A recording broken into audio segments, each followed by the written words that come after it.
সাপেক্ষে দ্রুত বিচারের দাবি জানাচ্ছি। আমাদের প্রধান দাবি ছিল কোটার যৌক্তিক সংস্কার, যা ইতিমধ্যে সরকার পূরণ করেছে।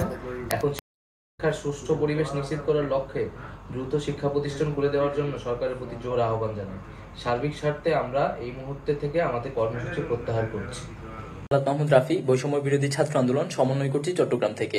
আপনারা হয়তো ইতিমধ্যে জেনে গেছেন যে বাংলাদেশের কেন্দ্রীয় সমন্বয় কয়েকজনকে জিম্মি করে যে স্টেটমেন্ট নেওয়া হয়েছে সেটা বাংলাদেশের সাধারণ শিক্ষার্থীরা, বাংলাদেশের ছাত্র সমাজ প্রত্যাখ্যান করেছে এবং সারা দেশে সমন্বয়কদের এবং বৈষম্য বিরোধী আন্দোলনের সাথে জড়িতদেরকে যেভাবে গুম, খুন এবং হত্যা করা হচ্ছে সেই প্রতিবাদে আগামীকাল বিকেল ৩টায় বৈষম্য বিরোধী ছাত্র আন্দোলন চট্টগ্রামের কর্মসূচি ঘোষণা করা হয়েছে। আপনাদেরকে পরবর্তীতে স্থান জানিয়ে দেওয়া হবে। চট্টগ্রামের যারা আছেন আপামর জনতা, সাধারণ শিক্ষার্থী সহ সকল শ্রেণী পেশার মানুষ, আপনাদের সবাইকে অনুরোধ করছি, সবাইকে আহ্বান জানাচ্ছি আমাদের কর্মসূচি বাস্তবায়ন করতে। যে যেখানে আছেন যেভাবে পারেন আমাদের সাথে এসে যুক্ত হবে।